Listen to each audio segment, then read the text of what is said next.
विविध राजकीय मुद्द्यांवर बोलण्यासाठी आज आपल्यासोबत काँग्रेसचे प्रदेशाध्यक्ष हर्षवर्धन सपकाळ सर आहेत. सर, एबीपी माझ्यामध्ये आपलं स्वागत आहे. नमस्कार, धन्यवाद. सर, काल नेमकं डॉक्टर बाबासाहेब आंबेडकरांची जयंती होती आणि त्याच दिवशी मोदींनी मुद्दा उकरून काढलाय की काँग्रेसनी वारंवार बाबासाहेबांना अपमानित केलंय. नेमकं जन्मदिनीच का हा मुद्दा उकरून काढला असेल? मोदी साहेबांना तिसऱ्यांदा बहुमताने ते पंतप्रधान झालेले आहेत आणि गेल्या 11 वर्षात त्यांनी काय कामं केले, जी आंतरराष्ट्रीय आणि लोकमान्य, जगमान्य आणि शास्त्रमान्य जे मापदंड आहेत, त्या मापदंडामध्ये भारताची किती प्रगती झाली, नवीन कोणते आयाम भारतासाठी उघडे झाले आणि यासोबतच कोणत्या मूलभूत स्वरूपाच्या गोष्टी ज्या आहेत त्यामध्ये बदल घडले, हे 11 वर्ष पंतप्रधान असणाऱ्या माणसाने सांगणं अभिप्रेत आहे. मात्र गेल्या संपूर्ण कालावधीतच नव्हे तर त्या पलीकडे जाऊन त्यांच्या एकंदरीत राजकीय वाटचालीमध्ये केवळ काँग्रेसच्या संदर्भामध्ये तोंडसुख घेणे, काँग्रेसच्या संदर्भामध्ये अफवा पसरवणे, काँग्रेसच्या संदर्भामध्ये चुकीचा माहिती, चुकीचा इतिहास पसरवणे, भ्रम फैलवण्याचं काम फक्त पंतप्रधानांनी केलेलं आहे. आणि याचं कारण काय की स्वतः सांगायला काही नाही. त्यामुळे त्यांना दलित, सवर्ण, हिंदू, मुस्लिम, ओबीसी या सर्व मुद्द्यांच्या अनुषंगाने राजकारण ते करतात आहे. आणि यात बरीच भर कधी भारत पाकिस्तान आणतात, तर कधी मी बायोलॉजिकल नाही, मी एकदम वरती ईश्वरानीचाच एक भाग आहे, अशा प्रकारचे देखील हास्यास्पद ते विधान करत असतात. आणि यातलाच एक काल सगळ्या हरियाणामध्ये गेल्यानंतर अनावश्यक स्वरूपाचं एक वक्तव्य त्यांनी त्या ठिकाणी केलं. बाबासाहेब आंबेडकर आणि काँग्रेस हे सोबत चालण्याचा प्रयत्न जरूर त्यांनी दोघांनी मिळून केला आहे. आणि त्यामध्ये सोबत चालत असताना जे मुद्दे काय होते, मुद्दे जी होती ती होती सामाजिक न्यायाचा मुद्दा, समतेचा मुद्दा, बंधुत्वाचा मुद्दा, अस्पृश्यता नष्टावी तो मुद्दा. आणि या मुद्द्यांच्या सोबत कायदा सर्वांसाठी एक असला पाहिजे, ही भूमिका बाबासाहेब आंबेडकरांची होती. आणि अगदी तशीच्या तशीच भूमिका ही काँग्रेसची देखील होती. या दोन भूमिकेमध्ये दोघांचंही एकच भूमिका असल्यामुळे कुठे इतिहासाचे संदर्भ घेत असताना प्रायोरिटी ज्या आहेत त्या प्रायोरिटी मागे पुढे झाल्या असतील. उदाहरणार्थ पंडित जवाहरलाल नेहरूंनी त्यांना आपल्या पहिल्या इलेक्टेड मंत्रिमंडळामध्ये जवाहरलाल नेहरूंना फुल मॅन्डेट मिळाला होता. पूर्ण बहुमताचं काँग्रेसचं सरकार होतं. मात्र 6 हे गैर काँग्रेसी मंत्री त्यांनी आपल्या मंत्रिमंडळामध्ये पंडित जवाहरलाल नेहरूंनी घेतले होते की विचाराची विविधता जी आहे किंवा टीका ज्या आहेत ह्या मंत्रिमंडळाच्या आतही झाल्या पाहिजे. त्यामुळे एवढी प्रगल्भता ही स्वातंत्र्य प्राप्तीच्या पहिल्या सरकारमध्ये ही आपल्याला आढळून येते. आणि यामध्ये बाबासाहेब आंबेडकरांचं अनन्यसाधारण महत्त्व, दलितांचे, शोषितांचे, पीडितांचे मुक्तिदाते हे त्यांचं असणारं स्थान, या अनुषंगाने थेट कायदा मंत्री बाबासाहेब आंबेडकरांना पंडित जवाहरलाल नेहरूंनी त्यांच्या मंत्रिमंडळामध्ये अर्थात काँग्रेसने त्यांना त्या ठिकाणी त्यांना सन्मानाचं स्थान हे दिलं होतं. त्यावर बाबासाहेब आंबेडकरांनी हिंदू कोड बिल हे संसदेमध्ये सादर केलं. ते सादर करत असताना त्याचं स्वागतही झालं. पंडित जवाहरलाल नेहरूंनी त्यावर स्वाक्षरी केली, ते कॅबिनेटनी देखील त्याला मंजुरात दिली. मात्र त्याबद्दल सर्वमत हे तयार होण्याकरता त्यावेळेस समाजमन आपलं हे कुठेतरी तयार नव्हतं. करिता ते हिंदू कोड बिल हे काही दिवसांकरता हे त्या ठिकाणी पारित होऊ शकलं नाही. आणि या घटनेची जी प्रतिक्रिया होती म्हणून बाबासाहेब आंबेडकरांनी राजीनामा दिला, हे खरं आहे. मात्र हे खरं जसं आहे तसंच तेच code bill, Hindu code bill जे होतं हे टप्प्याटप्प्याने पंडित जवाहरलाल नेहरूंनी आगामी 2-3 वर्षातच त्याला ॲज इट इज लागू केलं, हे देखील सत्य होतं. आता याला काँग्रेस आणि बाबासाहेब आंबेडकर वाद दाखवणं हे संपूर्णतः चुकीचं आहे. मी मागच्या आठवड्यामध्ये काळाराम मंदिरात संविधान घेऊन त्या ठिकाणी गेलो. काळाराम मंदिराचा सत्याग्रह हा देखील एक फार मोठा ऐतिहासिक स्वरूपाचा एक झालेली दुर्दैवी घटना आहे. दुर्दैवी या अनुषंगाने की बाबासाहेबांचं काय म्हणणं होतं की मी दलित जातीत जन्माला आलेलो आहे, हिंदू माझा धर्म आहे, राम माझा आस्था पुरुष आहे, आम्हाला काळाराम मंदिरात जाऊन दर्शन घ्यायचं. मात्र त्या ठिकाणी दर्शन घेऊ दिलं गेलं नाही. तब्बल 5 वर्ष सत्याग्रह चालला. आणि या सत्याग्रहाच्या दरम्यान बाबासाहेब आंबेडकरांचा विजय असो आणि महात्मा गांधींचा विजय असो, हे दोन्ही नारे त्या ठिकाणी दिले गेले. त्यामुळे गांधी आणि आंबेडकरांबद्दल आस्था असणारा, एकूण सत्याग्रहामध्ये सहभागी असणारा दलित समाज त्यावेळेस होता. दादासाहेब गायकवाडांनी, कर्मयोग्यांनी त्याचं नेतृत्वही फार सुयोग्य पद्धतीने केलं.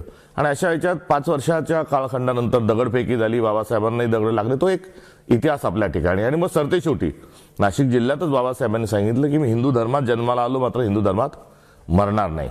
आणि त्यावेळेस बाबासाहेबांनी भूमिका घेतली की स्वातंत्र्य तर मिळवायचंच आहे, स्वातंत्र्य मिळालंच पाहिजे, मात्र आमच्या स्वातंत्र्याचं काय, म्हणजे दलितांच्या स्वातंत्र्याचं काय. कारण इंग्रज गेल्यानंतर पुन्हा या देशातली जी 5,000 वर्षापूर्वीची जी स्पृश्यता आहे, समाजाची उतरंडी, आम्हाला तुम्ही पुन्हा दाबून टाकाल. आणि यावेळेस त्यांनी प्राधान्य हे सामाजिक न्यायाला, अस्पृश्यतेच्या विरोधात घेतलं. आणि गांधींचं म्हणणं होतं की आपण स्वातंत्र्य मिळवू आणि सर्व आपण सोबत बसून यातून मार्ग काढलो. आणि या संदर्भातील ज्या काही घटनाक्रम आहेत त्याला वाद म्हणणं हे चुकीचं आहे. पुढे स्वातंत्र्य मिळालं आणि साक्षात बाबासाहेबांनी संविधान लिहून कायदा निर्माण केला. त्यामुळे या सगळ्या ऐतिहासिक घटनेकडे फार छोट्या भूमिकेतून, कुत्सित नजरेतून बघणं हे संपूर्णतः चुकीचं आहे. आणि त्या लोकांचे असणारे मतांची भिन्नता, सोबत काम करण्याचा असणारा त्यांचा एकूण स्वभाव आणि त्यांचे मुद्दे जे समान मुद्दे जे होते त्यावर त्यांची असणारी अंडरस्टँडिंग, या सगळ्या गोष्टींना योग्य पद्धतीने आणि न्यायाच्या हक्काच्या भूमिकेतून हे पुढे घेऊन गेलं पाहिजे. मात्र मोदी साहेब जे आहेत हे कुठे मतांचा फायदा कसा होईल, 2 जातींना लढून मतांचा फायदा कसा होईल, या अनुषंगानं ते या सर्व घटनेकडे बघत आहेत.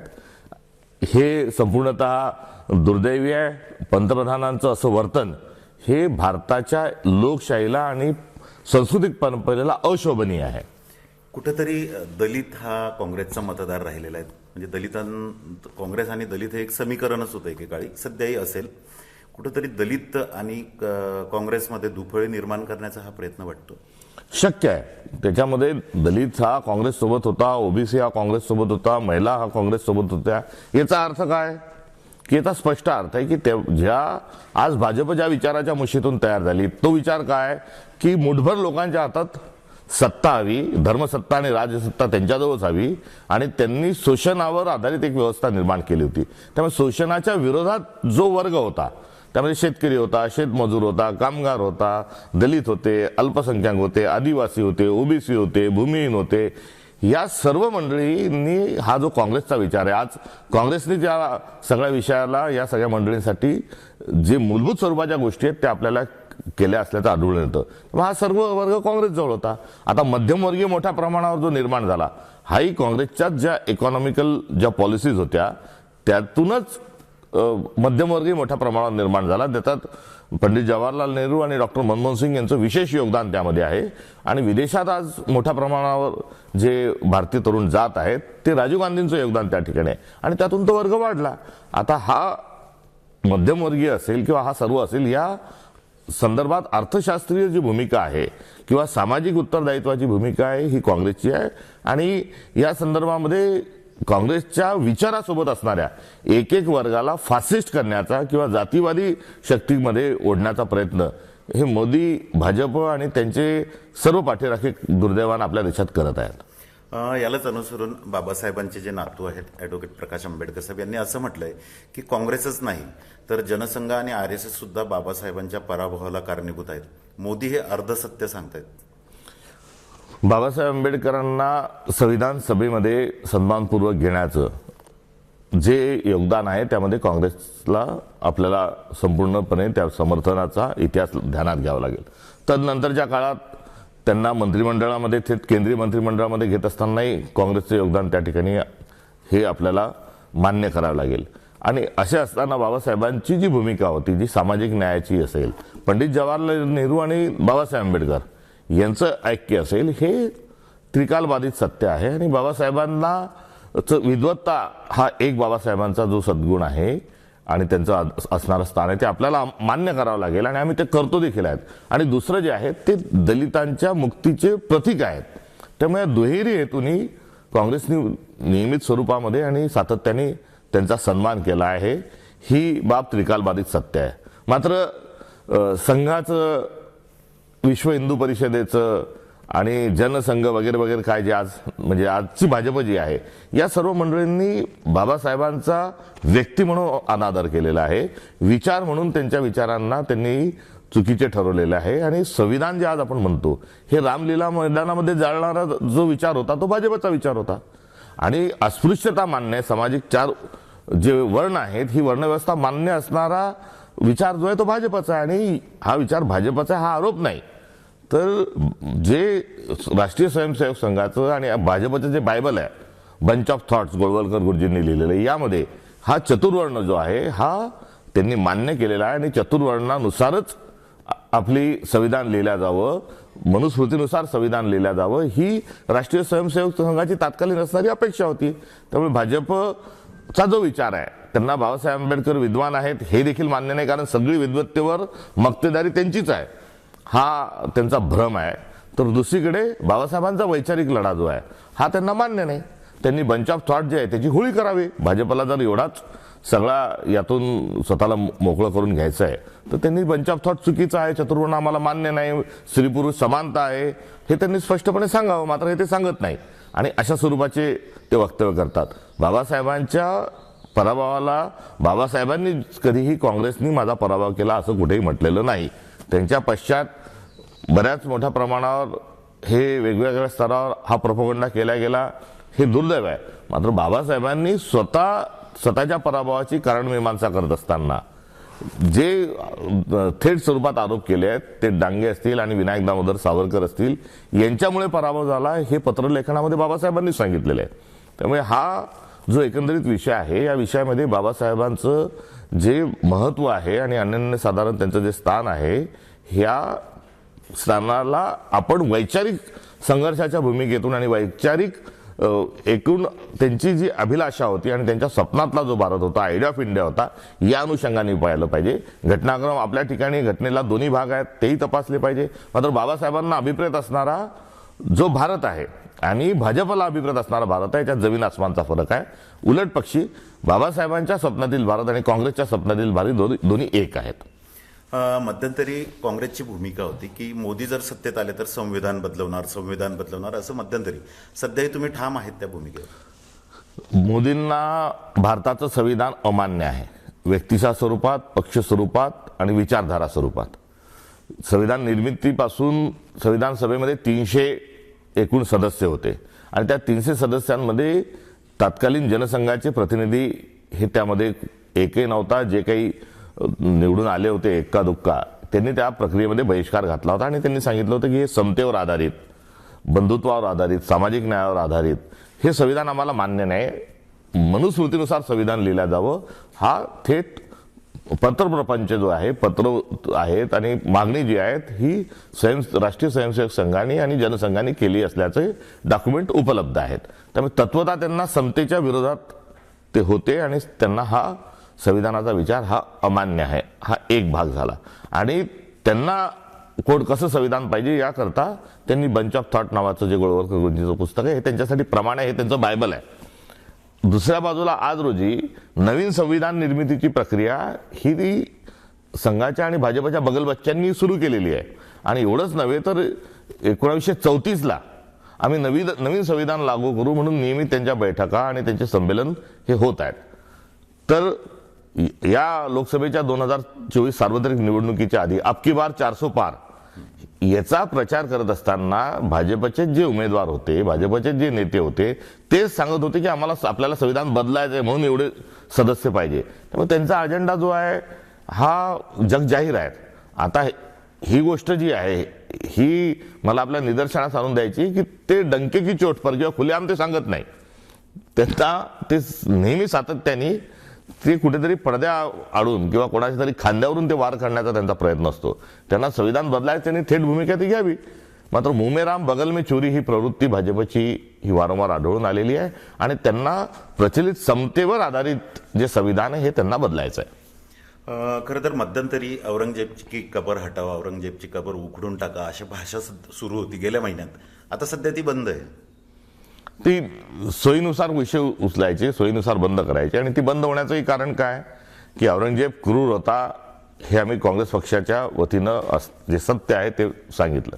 आणि ते सांगत असताना शीख धर्माचे नवे जे धर्मगुरू होते त्यांनी केलेली हत्येचा प्रकार असेल, त्यांच्या परिवारातील आणि त्या एकंदरीत घटनेशी संबंधित उत्तरेकडील असतील त्यांनी अत्यंत क्रूर पद्धतीने अक्षरशः उभं चिरून भिंतीमध्ये चिन्हवून त्यांनी उत्तरेमध्ये औरंगजेबाने क्रूरता दाखवली. तशीच क्रूरता ही महाराष्ट्रातही त्यांची संभाजी महाराजांच्या आणि इतर संबंधात होती हे सांगितलं.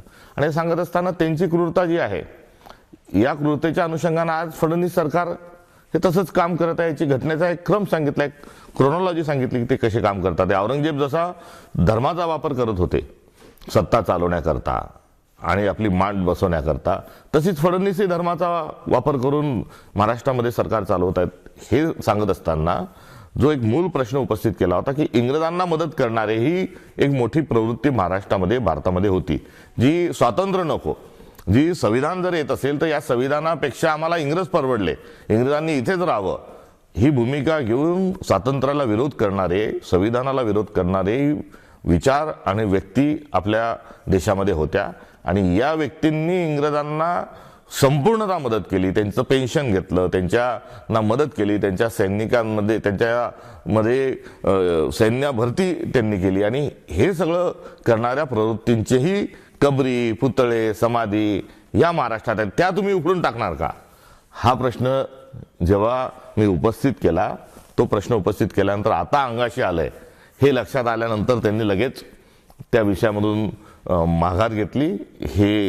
हा घटनाक्रम कडे मला आपलं लक्ष वेधायचं आहे. त्यामुळे औरंगजेब सोयीसाठी कसा वापरता येईल तो बघितला. मात्र आता आपली पंचायत होते की इंग्रजांना मदत करणाऱ्यांचे पुतळे जर पाडून टाका असा जर विषय आला तर काय, आणि ही जर मागणी लोकांमध्ये गेली तर काय. त्यामुळे जी फासिस्ट प्रवृत्ती आहे जगभरातली घाबरट असते. नाही, नेमके कोण इंग्रजांना मदत करणारे, नेमके कोण? काही नावं आहेत आपल्याकडे? हा नावं, हा इतिहास आहे. कोणी पेन्शन घेतली, कोणी माफीनामे लिहून दिले, कोणी भारताच्या संविधानाला विरोध केला, कोण समता विरोधी आहे, कोणी इंग्रज परवडले सांगितलं, हा इतिहास आहे. आणि हा इतिहास जो आहे हा सर्व नागरिकांनी या इतिहासाचं अवलोकन केलं पाहिजे. त्यामुळे असे लोक कोण एवढा ज्ञानावर आणि सगळ्या एकंदरीत सामाजिक अभ्यासाचा आम्हाला खूप मोठा आव्हान आहे असं दाखवणाऱ्या भाजपने हे सांगावं की अशी नावं कोण कोण आहेत. आपण म्हणालात की हे सरकार समतेविरोधात आहे. फुले चित्रपट रिलीज होत नाहीत, त्याचा काही संबंध आहे? निश्चित. फुले चित्रपटाचा जो संदर्भ आहे, महात्मा ज्योतिबा फुले आणि फुले दाम्पत्य यांचं एकंदरीत जे योगदान भारताला जे मिळालं आहे ते नेमकं काय आहे, तर त्यांनी समतावादक विचार फुले या दाम्पत्यांनी मांडला. पहिले तर शिवाजी महाराजांची जी समाधी आहे, जी तत्कालीन जी व्यवस्था होती, ज्यांना आम्ही सर्व आहोत, ही भारतीय जी प्रवृत्ती काही दुर्दैवाने आढळणारा जो एक वर्ग होता, त्यांनी शिवाजी महाराजांची इतिहासात नोंद असता कामा नये म्हणून शिवाजी महाराजांना बेदखल करण्याचा एक कार्यक्रम हा राबवला गेला. आणि त्या अनुषंगाने शिवाजी महाराजांचं साहित्य, शिवाजी महाराजांचं कर्तृत्व, त्यांचं नेतृत्व, त्यांचं योगदान हे सगळं विसरलं पाहिजे, हे नियोजन तात्कालीन परिस्थितीत होतं. ज्योतिबा फुलेंनी काय केलं तर शिवाजी महाराजांच्या एकंदरीत व्यक्तिमत्वाचा पोवाडा हा त्यांनी लिहून शिवाजी महाराजांना एक वेगळ्या आशयाने आणि बोलीभाषेमध्ये त्यांनी समोर आणलं. आणि ते समोर आणत असताना महात्मा ज्योतिबा फुलेंनी शिवाजी महाराजांचा पोवाडा लिहिला. दुसरं, समाधीचा 198 वर्षानंतर महात्मा ज्योतिबा फुलेंनी शोध लावला. तर या चित्रपटामध्ये हा आशय आणि या आशयाच्या सोबत, कारण लपून ठेवणारे कोण याचा पर्दाफाश झाला असता. आणि दुसरं, सावित्रीबाई फुलेंनी काय केलं तर मुलींची शाळा काढली, पहिली शाळा काढली. मग मुलींची शाळा काढल्यानंतर ही अत्यंत अभिनंदनीय आणि चांगली आणि सुधारण्यासाठी उचललेलं पाऊल होतं. पण तत्कालीन धर्ममार्तंड म्हणत होते की महिला जर शिकल्या तर धर्म बुडेल, कारण धर्मात महिलेला शिक्षण नाही. जी स्त्री आहे तिला मानवतेमध्ये आणि शूद्रापेक्षा अतिशूद्र हे स्थान हे तत्कालीन व्यवस्थेमध्ये मान्य असणारा वर्ग होता. आणि त्या वर्गाने सावित्रीबाईंवर शेण दगडफेक केली, त्यांना अतोनात छळलं. हा इतिहास समोर येऊ नये म्हणून त्यांना फुले चित्रपट हा गैरसोयीचा आहे. वास्तविक पाहता भाजपने अनेक प्रोपगंडा पिक्चर काढले, कुठे काश्मीर, कुठे केरळ फाईल काढली, तर कुठे अजून आणीबाणीच्या अनुषंगाने चित्रपट काढले, तर कुठे अजून काश्मीरच्याही संदर्भात चित्रपट काढले. अनेक मोदींनी स्वतःबद्दलची एक बायोपिक पण काढली. आता हे सगळं काढून बॉक्स ऑफिसवर ते सगळे तपशील फेल ठरले. कोणी ते बघायलाही फिरकत नाही आणि त्यांचा प्रोपगंडा फिल्म आहे हे लक्षात आलं. आता प्रोपगंडा फिल्म चालत नाही हे त्यांचं खरं दुखणं आहे. मात्र आता सत्य जर आलं तर आपल्या अजूनच आपलं कोणी नाव घेणार नाही. त्यामुळे फुले दाम्पत्याचा जो इतिहास आहे, त्यांचं योगदान जे आहे, आपण महाराष्ट्राला शिवशाहू फुले आंबेडकर जे म्हणतो, हे आपले हिरो आहेत. या हिरोंचं कार्य समाजापुढे येता कामा नये आणि भाजपचाच जो प्रोपगंडा आहे हा चालावा म्हणून फुले चित्रपटाला त्यांचा विरोध आहे, म्हणून सेन्सर बोर्डाला सांगून ते कात्री लावत आहेत. सेन्सर बोर्ड तो कोण, नामदेव ढसाळ असं हास्यास्पद वक्तव्य करणाऱ्याच सेन्सर बोर्डाने फुलेंच्या चित्रपटालाही कात्री लावली आहे. अलीकडेच अमित शहांनी रायगडचा दौरा केला. संजय राऊतांनी असं म्हटलंय की अमित शहांनी औरंगजेबच्या जी कबर आहे त्याला समाधीचा दर्जा दिलाय. काय वाटतं? त्यांनी त्यांच्या भाषणात असं म्हटलंय. हो, आता मग गोळवळकर गुरुजींच्या, हेगडेवारजींच्या जे काही स्मृतीस्थळ आहे त्यांना कबरी म्हणायचं का, हा एक प्रश्न माझा अमित शहांना आहे. अमेरिकन जे काय नॅशनल इंटेलिजन्सच्या संचालिका आहेत तुलसी गॅबार्ड यांनी ईव्हीएमवर मोठे प्रश्न उपस्थित केले. त्यांनी असं म्हटलंय की ईव्हीएम मध्ये बदल करून सरकार आणता येतं. वारंवार ईव्हीएम बद्दल प्रश्नचिन्ह उपस्थित राहत आहेत. काँग्रेसची ती भूमिका आहे. सध्या काय भूमिका आहे तुमची?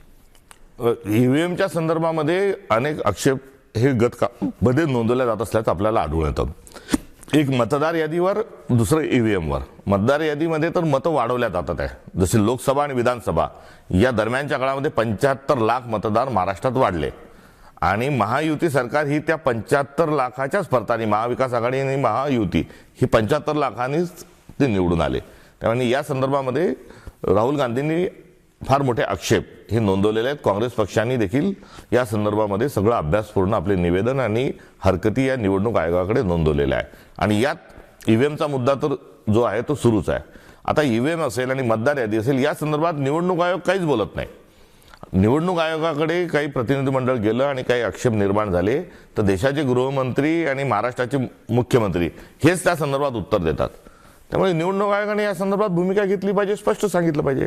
आणि ईव्हीएमच्या संदर्भात जगभरामध्ये ईव्हीएम हॅक होतात अशा प्रकारे एक अभ्यास हा पुढे येत असताना त्या संदर्भात आपण काय करणार आहोत? ईव्हीएम हॅकिंग होता कामा नये. शेवटी काय, फ्री अँड फेअर इलेक्शन, लोकशाहीचा गाभा काय, मतदान, आणि तेच तुम्ही जर हॅक करत असाल तर गंभीर प्रश्न, अराजकतेची परिस्थिती निर्माण होईल. भारतामध्ये गृहयुद्ध होईल, लोक रस्त्यावर उतरतील. ही एवढी गंभीर बाब आहे. आता या गंभीर बाब जी आहे ही भाजप याच्यावर चुप्पी का साधते, हा खरा मोठा एक संशय आहे. आणि या अनुषंगाने हा आज काही नवा नाही. काँग्रेसच्या काळात ईव्हीएमच्या हॅक होण्याच्या संदर्भात जेव्हा प्रश्न आले तेव्हा काँग्रेसने काय केलं तर काँग्रेसने व्हीव्हीपॅट लावले. आणि आता मतदान आपण मशीनमध्ये टाकतो आणि व्हीव्हीपॅट देखील त्या ठिकाणी असतं. आणि व्हीव्हीपॅट हे टप्प्याटप्प्याने त्याची मतदान जे आहे, मतमोजणी जी ती वाढली पाहिजे. आता ही व्हीव्हीपॅटची मतमोजणी हे सरकार त्याच्यामध्ये सुस्पष्टता निवडणूक आयोग आणि सरकारी आणत नाही. आता एवढ्या मोठ्या शंका जेव्हा आहे तेव्हा ईव्हीएमच्या सोबत जे व्हीव्हीपॅट आहे याची जी मतमोजणी आहे ही पण करण्याची भूमिका ही निवडणूक आयोगाने स्वीकारली पाहिजे. पहिल्या टप्प्यात 50% करा, दुसऱ्या टप्प्यात 75% करा, नंतर शंका असतील तर 100% करा. व्हीव्हीपॅटचा आपल्याजवळ ऑप्शन आहे. त्यामुळे हॅक होऊ शकतात तर व्हीव्हीपॅट मोजले पाहिजे. आणि हे सरकारने ताबडतोबीने आज लोकशाहीच्या पुढे मोठा प्रश्न निर्माण झालेला आहे. व्हीव्हीपॅटची मतमोजणी ही ईव्हीएमच्या मतदानाशी टॅली केली पाहिजे आणि त्यानंतरच विजयी उमेदवार जाहीर केला पाहिजे, ही व्यक्तिशः माझी मागणी आहे. खरं तर राज्यातील 2-3 प्रश्नावर येतो. राज्यात कायदा आणि सुव्यवस्थेचा प्रश्न आणि त्यातल्या त्यात ड्रगचा विळखा इतका वाढला आहे की तरुणाई ड्रगच्या विळख्यात जात आहे. इतकंच काय तर तुळजापूरच्या तुळजाभवानी मंदिरातील पुजारी सुद्धा ड्रगचा व्यवसाय करतायत. काय म्हणाल? ही अत्यंत दुर्दैवी आणि दुःखद ही बाब आहे. उडता महाराष्ट्र या सरकारला केंद्र सरकारच्या साक्षीने करायचा आहे का, हा एक गंभीर आरोप या निमित्ताने माझा आहे. गुजरातच्या कांडला या अडाणीच्या पोर्टमध्ये विदेशातून ड्रग्ज येतात आणि ते तिथून एक चॅनलनी ते पुण्यात येतात आणि पुण्यातून संपूर्ण महाराष्ट्रामध्ये ते स्प्रेड होतात. अशा प्रकारची माहिती ही अनेक दिवसांपासून माध्यमांमध्ये आणि समाजामध्ये फिरत आहे. आणि या गुजरात कनेक्शन जे आहे हे कनेक्शन कोणाच्या हिताचं आहे, याचे ऑपरेटर कोण आहे, हे स्कॅन्डल नेहमीपणाने कोण चालवतं, याकरता गृह विभागाने शोध लावला पाहिजे. आता पुण्यामधून हळूहळू आता हे इतरत्र जात आहे. दुसरं जे गुजरातच्या बॉर्डरला लागून आहे ते नाशिकही या संदर्भामधलं एक नवीन केंद्र हे समोर आलेलं आहे.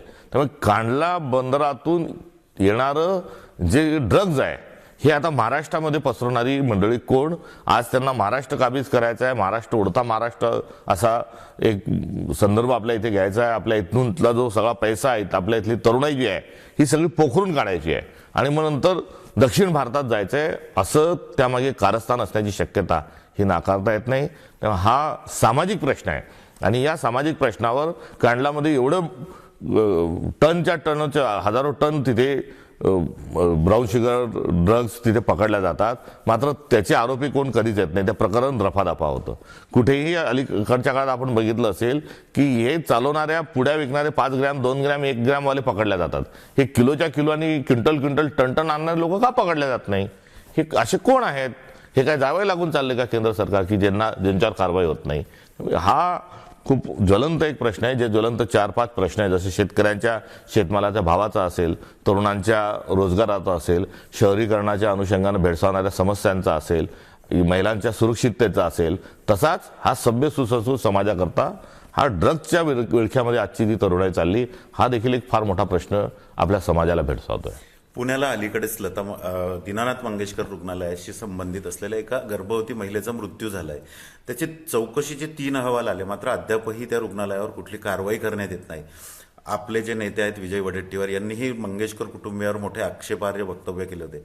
तुम्हाला काय वाटतं याबद्दल? मी भिसे परिवाराच्या सांत्वनपर भेटी करता त्यांच्या घरी गेलो होतो. तेव्हा त्या मृत महिलेच्या त्या भगिनीच्या पतीने पूर्ण घटनाक्रम, त्यांनी केलेले प्रयत्न, दवाखान्यांनी दाखवलेली त्या ठिकाणी माणुसकीच्या विपरीत असणारी एक क्रूर स्वरूपाची त्यांची असणारी वृत्ती, त्यांनी लावलेले फोन, हे सगळं घटनाक्रम जेव्हा सांगितला तेव्हा मी फार हादरून गेलो, प्रचंड अस्वस्थ झालो की एक मातृत्वाकरता असूसलेली भगिनी रुग्णालयात जाते आणि त्या भगिनीला त्या ठिकाणी जे छळलं जातं, तिच्या समोर सांगितलं जातं की 10 लाख रुपये भरा. ते भिसे जे आहेत ते सांगतात की मी पैसे आणून देतो, मी माझं शेत विकतो. ते केळकर जे आहेत त्यांना फोन लावतात, केळकर फोनवर उचलतात, PROला फोन लावतात, ते उचलत नाही आणि सरते शेवटी 5.5 तास उपचार न झाल्यामुळे, प्रचंड बिल्डिंग झाल्यामुळे त्या महिलेला दुसऱ्या दवाखान्यात हे जावं लागतं. या सगळ्या घटनांची चौकशी काय करता? हे तर दूध का दूध पाणी का पाणी झालेलंच आहे. आणि आजही तुम्हाला चौकशी करायची असेल तर तुम्ही गुन्हे दाखल करा. हा सदोष मनुष्यवधाचा गुन्हा आहे, हा निष्काळजीपणाचा गुन्हा आहे. या संदर्भात ते डॉक्टर घैसास जे आहेत हे असतील, डॉक्टर केळकर असतील, यांच्यावर गुन्हे दाखल झाले पाहिजे. त्याचा CDR जो आहे, फोनचा CDR, तो जप्त केला पाहिजे. त्यानंतर CCTV ते जप्त केले पाहिजे आणि ताबडतोबीनं हे तिथलं संचालक मंडळ हे बरखास्त करून कलेक्टरनी त्या ठिकाणी काळजी वाहू त्या ठिकाणचं एक प्रशासन म्हणून जबाबदारी घेतली पाहिजे. मात्र हे सगळं सरकार हे आपल्याला करताना आढळून येत नाही.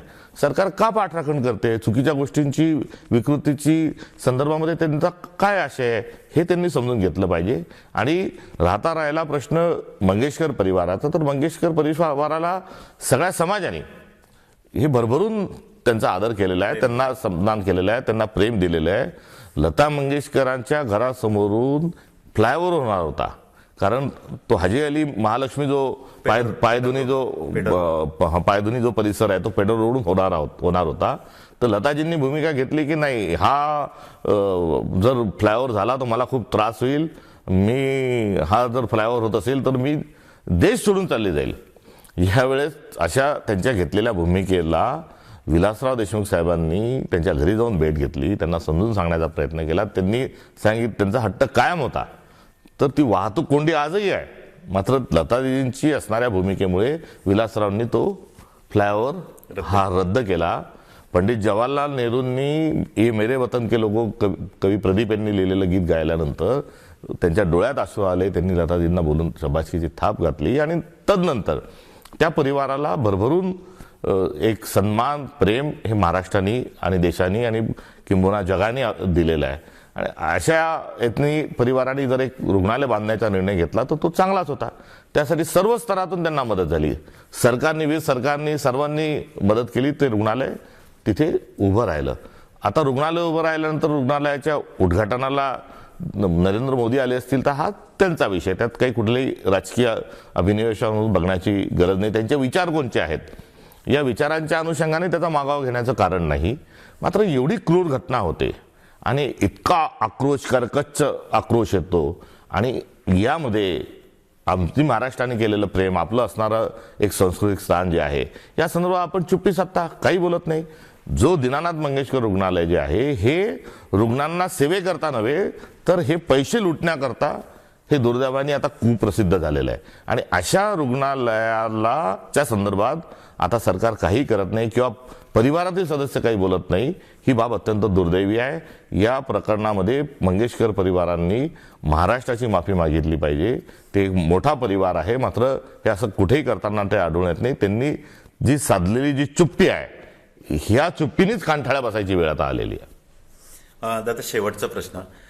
काल डॉक्टर बाबासाहेब आंबेडकर जयंती कार्यक्रमात दोन्ही मुख्यमंत्र्यांनी भाषण केलं नाही. त्यावरूनही अनबन समोर येते. काय वाटतं? काल बघा, हरियाणामध्ये मोदी साहेब चालले गेले, त्या ठिकाणी त्यांनी स्वतःचा प्रोपगंडा केला. ते करत असताना काँग्रेसलाही अनावश्यक सल्ले दिले की त्यांना एवढा मुस्लिमचा पुळका जर आहे तर त्यांनी अध्यक्ष करावा. हे तिथेच होऊन एक वाद निर्माण करण्याचा प्रयत्न केला. आणि दुसरीकडे नागपूरच्या दीक्षाभूमीतलाही कार्यक्रम, ह्या दोन कालच्या ज्या घटना आहेत या लक्षवेधिक स्वरूपाच्या घटना होत्या. मोदी साहेबांना मला एवढंच म्हणायचं आहे की काँग्रेस तर सर्व जातीच्या, धर्माच्या, एवढंच नव्हे तर महिलांनाही आतापर्यंत काँग्रेसने अध्यक्ष केलं आहे. सध्याचे आमचे अध्यक्ष हे दलित आहेत. माझा त्यांनाच प्रश्न आहे की आपली जी पितृसंस्था जी आहे, राष्ट्रीय स्वयंसेवक संघ, याचे सरसंघचालक हे दलित, मुस्लिम, ओबीसी, महिला या 4 प्रवर्गातून कधी करणार? तर या 4 प्रवर्गातला ओबीसी असेल, महिला असतील, या प्रवर्गातला कोणीही सरसंघचालक आजपर्यंत हा झालेला नाही. तर त्यांनी त्या संदर्भामध्ये काळजी घ्यावी, ही माझी पंतप्रधानांकडून अपेक्षा आहे. तर दुसरं, नड्डाजींचा कार्यकाळ संपला आहे, आता त्याच्याऐवजी कोण बसवा हा एक मोठा प्रश्न भाजपमध्ये हा निर्माण झालेलाच आहे. आणि मोदी साहेब ट्रिपल तलाक असेल किंवा वक्फ बोर्ड असेल, या दोन्हींच्या वेळेस मुस्लिमांचे ते किती हितचिंतक आहे आणि हा मुस्लिमांसाठी किती चांगला आहे म्हणून त्यांनी भरभरून अल्पसंख्याक मुस्लिमांच्या बद्दल त्यांनी सद्भावना, सदिच्छा या संसदेत व्यक्त केल्याचं आपल्याला दिसलं. आता वेळ आलेली आहे, त्यांनी त्यांच्या पक्षाचा अध्यक्ष मुस्लिम करावा. ही एक जी घटना आहे त्या घटनेसंदर्भात आमचा प्रतिसाद हा आहे. तर दुसरा जो आहे, तर आता हे विचार सोडून ही केवळ सत्तेसाठी, म्हणजे पॉवर हंगर आणि पॉवरसाठी, सत्तेसाठी ही मंडळी 3 पक्ष एकत्र आलेले आहे. आणि ही गँग ऑफ ट्रिपल सरकार जी आहे, या गँग ऑफ ट्रिपल सरकारमध्ये हा नित्याचा खेळ झाला आहे. मान अपमान, राजी नाराजी, बोलू द्या बोलू नाही देणार. सत्तेवर भाजपला मान बसवायची आहे आणि करता देवेंद्र फडणवीस हे सर्वे सर्व आहे. आणि त्यांनी एक एक पाऊल पुढे टाकत ते आता निघालेले आहेत.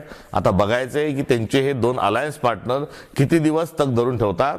ते तग धरतात का भाजपत विलीन होतात, एवढाच प्रश्नाचं उत्तर आता महाराष्ट्राला मिळणं बाकी आहे. तर नक्कीच हे होते काँग्रेस प्रदेशाध्यक्ष हर्षवर्धन सपकाळकर. Cameraman Shantaram sir, doctor Sanjay Mahajan, ABP Majha, Buldhana.